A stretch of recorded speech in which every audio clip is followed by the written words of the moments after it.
Bem-vindo ao estudo da Introdução à Teologia Sistemática. A natureza da teologia. A teologia como estudo da doutrina. Para alguns leitores, a palavra doutrina, ela pode se mostrar um tanto ameaçadora. Ela evoca visões de crenças muito técnicas, difíceis e abstratas, talvez apresentadas de forma dogmática. A doutrina, entretanto, não é isso. A doutrina cristã é apenas a declaração das crenças mais fundamentais do cristão. Crenças sobre a natureza de Deus, sobre sua ação, sobre nós que somos suas criaturas e sobre o que Deus fez para nos trazer a comunhão com Ele. Longe de serem áridas ou abstratas, são a espécie mais importante de verdade. São declarações sobre as questões fundamentais da vida, ou seja, quem sou eu? Qual é o sentido último do universo? Para onde vou? A doutrina cristã, portanto, constitui-se das respostas que o cristão dá àquelas perguntas que todos os seres humanos fazem. A doutrina lida com verdades gerais ou atemporais sobre Deus e sobre o restante da realidade.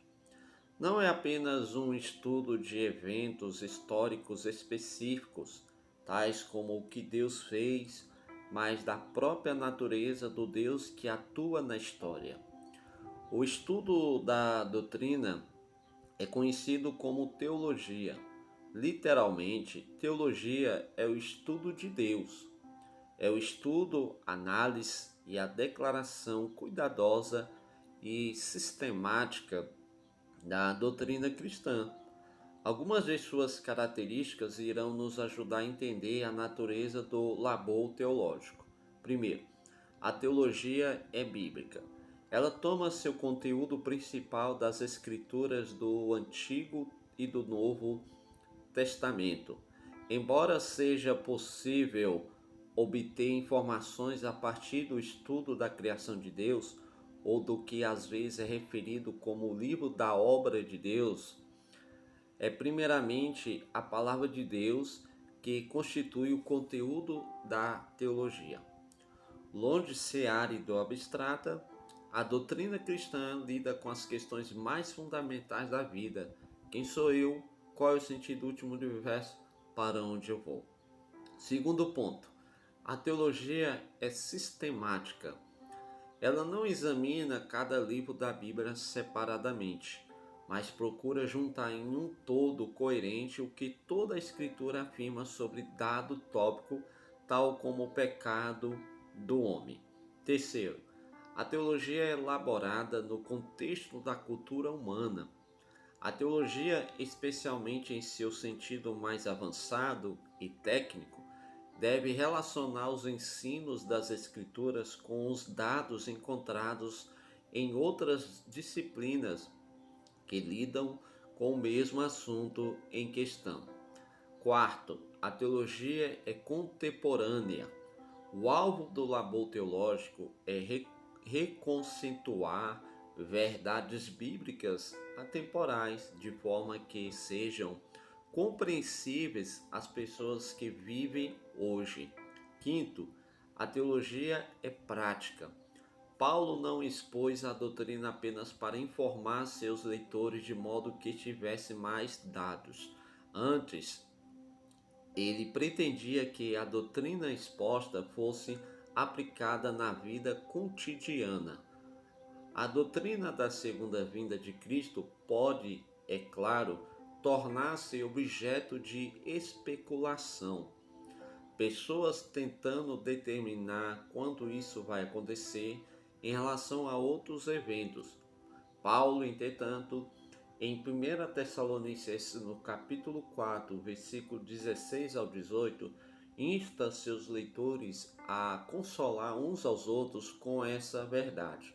O fato de que o Senhor voltará e ressuscitará todos os que creram nele é uma fonte de paz e encorajamento no mundo em que tantas coisas valiosas parecem estar sendo destruídas.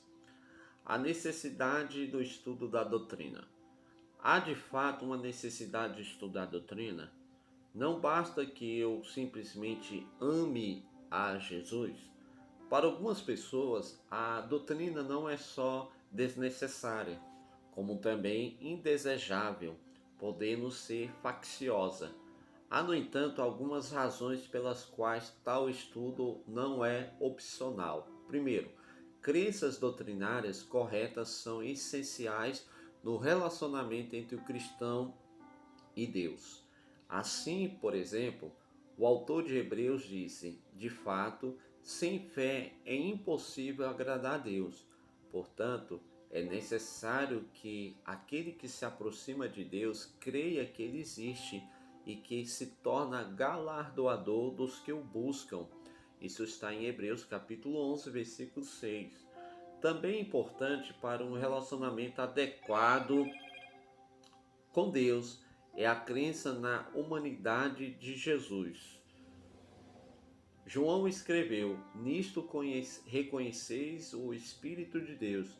Todo espírito que confessa que Jesus Cristo veio em carne é de Deus. 1 João capítulo 4, verso 2. Paulo destacou a importância da crença na ressurreição de Cristo. Se você confessar com a boca que Jesus é Senhor e crer em seu coração que Deus o ressuscitou dentre os mortos, será salvo. Pois com o coração se crê para a justiça e com a boca se confessa para a salvação. Isso está em Romanos capítulo 10, versículo 9 e 10. Segundo, a doutrina é importante por causa da ligação entre a verdade e a experiência. Nossa época atribui altíssimo valor à experiência imediata. Assim, muitos utilizam drogas por causa da excitação ou do estímulo que elas oferecem. As fantasias proporcionam experiências gratificantes para alguns, mas a longo prazo nossa experiência é afetada pela realidade. Aliás, depende dela. Uma pessoa que cai do último andar de um prédio alto pode gritar enquanto passa pelas janelas durante a queda: Estou conseguindo! Mas por fim, os fatos alcançarão sua experiência. O simples sentimento agradável em relação a Jesus não pode ser divorciado da necessidade de saber se ele é genuinamente o Filho de Deus. A esperança quanto ao futuro depende de saber se ele ressuscitou e se nós vamos ressuscitar algum dia. Terceiro, a compreensão correta da doutrina é importante porque hoje há muitos sistemas de pensamento religiosos e seculares que disputam nossa devoção. O marxismo, a base do comunismo, exigiu por longo tempo a fidelidade de muitos. Abundam filosofias e psicologias populares de autoajuda. Entre as opções religiosas, há grande número de seitas e cultos, além de enorme variedade de denominações cristãs.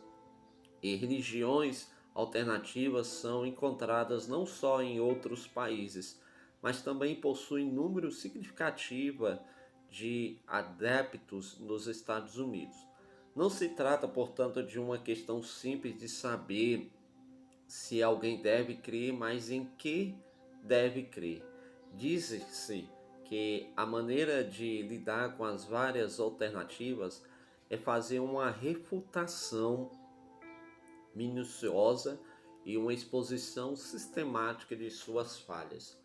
Uma abordagem positiva em que ensina os pontos de vista do cristianismo parece, no entanto, preferível.